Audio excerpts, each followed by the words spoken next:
Play Warner inspired by Marino's face on a cereal box. 200 Kurt Warner shares how Dan Marino spoke to him through a cereal box while he was stocking shelves as a grocery store clerk. 200 August 6, 2017. There were so many times when Kurt Warner wondered why he never took what he called the straight path. Why he didn't go from starring in college to being drafted in the first round to locking down a starting job in the NFL, just like so many others. He sees it a little differently these days. I wouldn't want to change anything now because it is a route that will never look like anyone else's, Warner said earlier this week. It will always be different. Warner was officially enshrined into the Pro Football Hall of Fame in Canton, Ohio, on Saturday night, sporting the signature gold jacket alongside running back LaDainian Tomlinson, running backs Harold Davis, defensive end Jason Taylor, kicker Morton Anderson, safety Kenny Easley and owner Jerry Jones.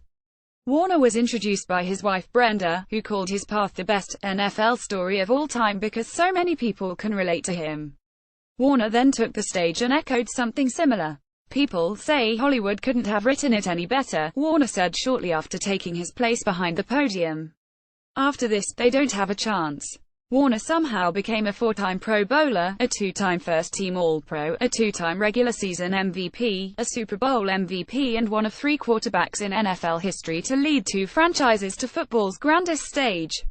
Kurt Warner had one of the more convoluted paths to the Hall of Fame, but he wouldn't trade it for the world. App photo on Schwan. His path began at Northern Iowa, where Warner sat on the bench for 4 long years, as he put it in his speech. He went undrafted in 1994 and failed to make a loaded Packers team out of training camp. He stocked shelves at a Cedar Falls, Iowa, grocery store, spent 3 years playing in the Arena Football League, cancelled a tryout with the Bears because of a spider bite and played a stint in NFL Europe. He did not start his first NFL game until he was 28 years old, then threw for 12,612 yards, 98 touchdowns and a 67.2% completion rate in his first 43 regular season games. During his half-hour speech Saturday, Warner recalled the moment that got him going when he thought his life was going nowhere, while stocking shelves at the grocery store late at night and stumbling upon a Wheaties box featuring Dan Marino.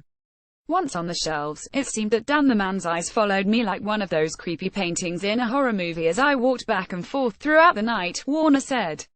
Every time I looked at the box, Dan seemed to be asking, are you going to spend your life stocking someone else's cereal boxes or are you going to step out and make sure someone's stocking yours? Warner took over in 1999 for a Rams team coming off a 412 season, starting only because Trent Green tore his ACL in a preseason game.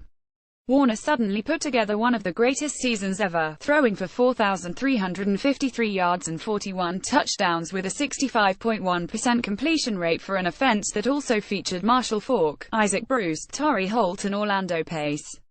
It was the first of a record 3 consecutive 500-point seasons for the Rams.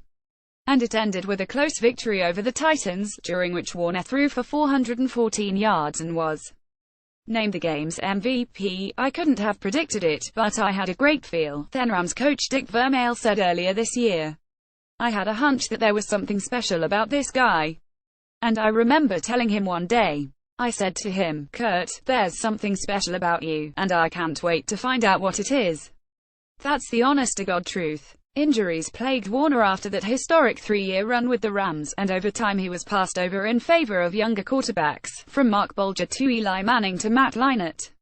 But Warner kept pushing. In 2008, he beat out Leinart to become the Cardinals' starting quarterback. Warner was 37 then, yet still threw for 4,583 yards and 30 touchdowns with a 67.1% completion rate. He led the Cardinals to their first postseason home win in 61 years and then to their first Super Bowl, a close loss to Pittsburgh. In that game, Warner threw for 377 yards with a 112.3 passer rating. Up until this year, when Tom Brady threw for 466 yards in an overtime comeback victory over the Falcons, the top 3 passing yard games in Super Bowl history belong to Warner. I would say he has been the most impactful person that this organization has had since it came to the desert, Cardinals receiver Larry Fitzgerald told ESPN's Josh Weinfuss. He transformed the way, I think, the Cardinals are viewed nationally and respected around the league. I think he had the biggest impact on that. Warner was the final honoree of the night. He recalled being a kid, slapping a strip of masking tape on the back of an old jersey, writing the name of one of the great quarterbacks from his era and pretending to be that player in his backyard. He thanked his dad for all the times you said yes, and how that kept him going when everyone else was saying no. He talked about his wife sticking by his side, about the three values: hard work, responsibility and belief that his mother instilled in him. And he called out the male, saying, "In a business dominated by head decisions, thanks for following your heart." At one point, Warner asked all of his former teammates to stand up and singled out Green.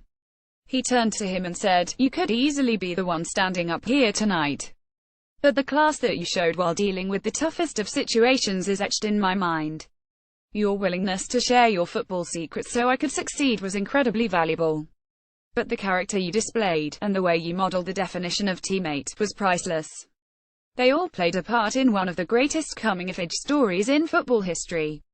I wanted that straight path for so long, and now I've got this really winding, curvy path and I look back and say, man, I am so glad that it went that route," Warner said on a conference call earlier this week.